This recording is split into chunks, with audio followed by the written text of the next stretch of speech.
Hello Year 12. This short video will explain your second assessment task for Advanced English, designed to assess your understanding of the craft of writing, which is Module C.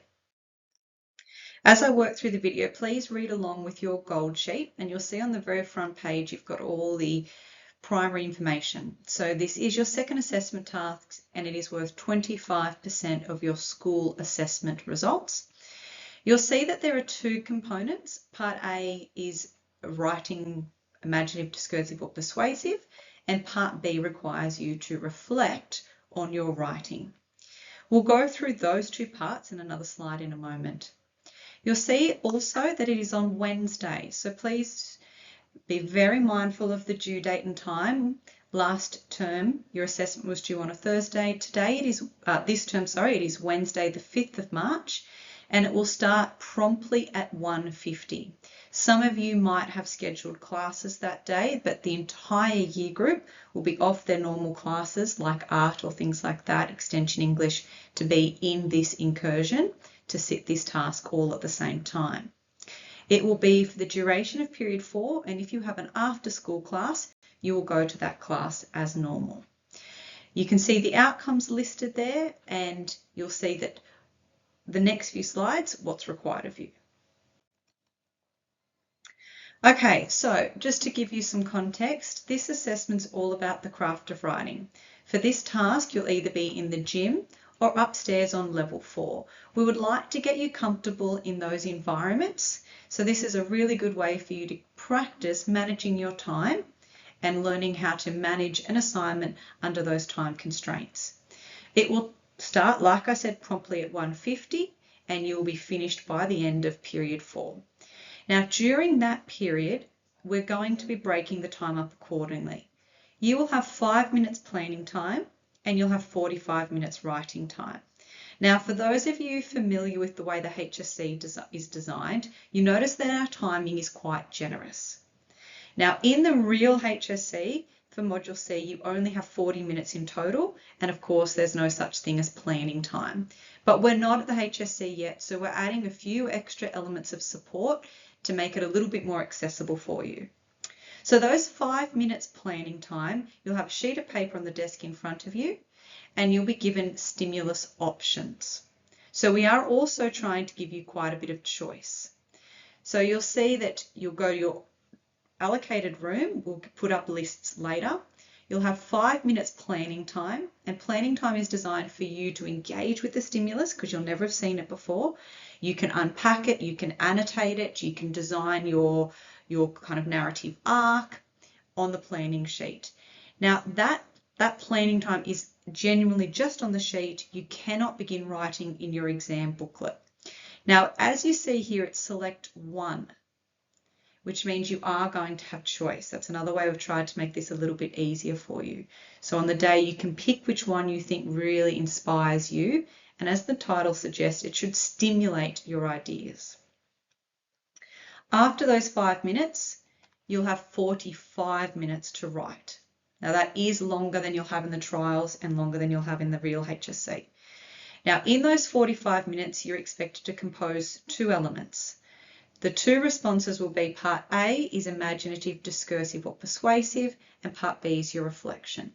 Again, being kind, trying to make it a bit more accessible, we are telling you very honestly that you can choose imaginative, discursive or persuasive, and the stimuli that we've developed or we'll supply to you lends itself to all 3. So you have choice. You need to manage your own time and complete that in about 30 minutes, which will leave you 15 minutes to answer your reflection statement. Okay, talking about both of those sections in a little bit more detail. So as I said, part A is choice, imaginative, discursive or persuasive, and it will be weighted at 12 marks. You will get to pick one of the stimulus on the day provided, and you'll also get to pick your form. Now, whilst you do not know what the stimulus will be on the day, we are telling you that it's going to be about the art of storytelling. So that's our theme for this assessment. The idea that all storytelling is crafted, like the title of Craft of Writing suggests, that it is an artistic representation.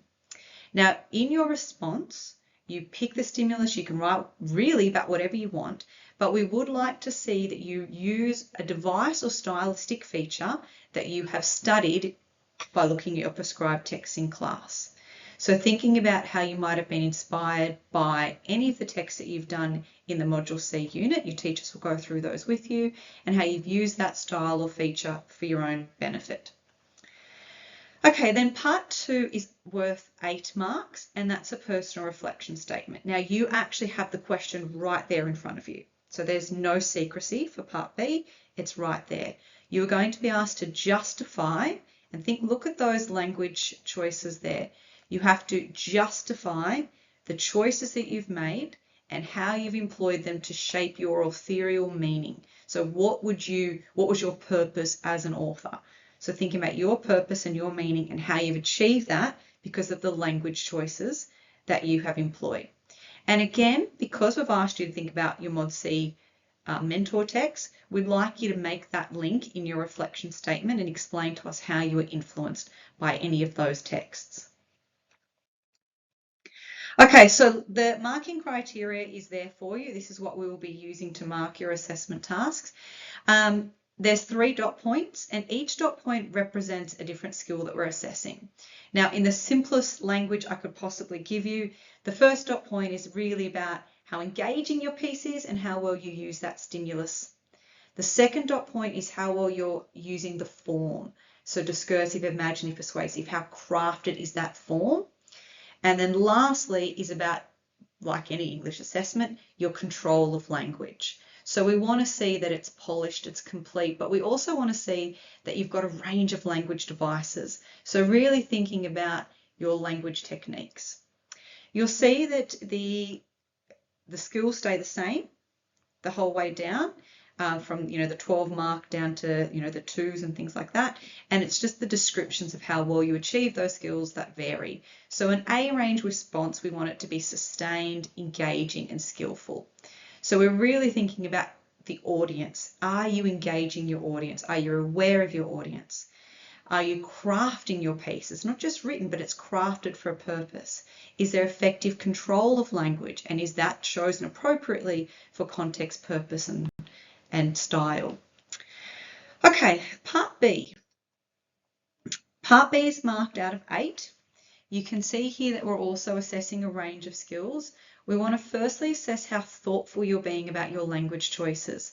Can you clearly articulate the choice of language technique and how it shapes your meaning? We want you to think about your conventions of form. So you're aware of how the structure, your style is right, being written according to the module and your intended purpose. And again, as always in English, we want to see that control of language and expression. Okay, you'll see on your gold sheet as well, we've made a note about draft submissions. This is obviously not a compulsory part of the assessment, so you may want to submit a draft, and that's your opportunity to get feedback from your teacher. We would suggest that your teacher should be one of the later people that have read your piece. Giving it to friends and family, tested out on real audiences, is a really good way to check that your writing is clear. But by the 19th of February, so that's the cutoff, and your teacher will tell you how that's to be submitted, whether it's Google Classroom, whether it's in paper or in person.